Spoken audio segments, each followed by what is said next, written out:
വളരെ ലേറ്റായി ചെന്ന ഒരു നിവേദനമുണ്ട് ഈ ദേവിയുടെ മുന്നിൽ.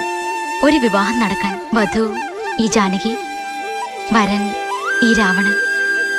ലങ്കയ്ക്കലങ്കാരമായ സൗന്ദര്യമായാണ് സീതാദേവിയെ കണ്ടത്. ആരാധിക്കാൻ. പക്ഷെ ആരും രാവണ സീതാ പരിണയം ചിന്തിച്ചിട്ടില്ല. നീ ഇപ്പോഴും ഒരു രാമന്റെയും സ്വന്തമായി. നിനക്കായി തോഴി പുനർജനിക്കാം. ഇനിയും ജന്മങ്ങൾ ഒന്ന് ചേരും. ഒരു നിമിഷത്തിന്റെ സവാരി ഗിരിഗിരി മാറിപ്പോയാൽ ഞാൻ തീരുമാനിച്ചു പോകും നിന്നെ ആർക്കും കൊടുക്കില്ല എന്ന്.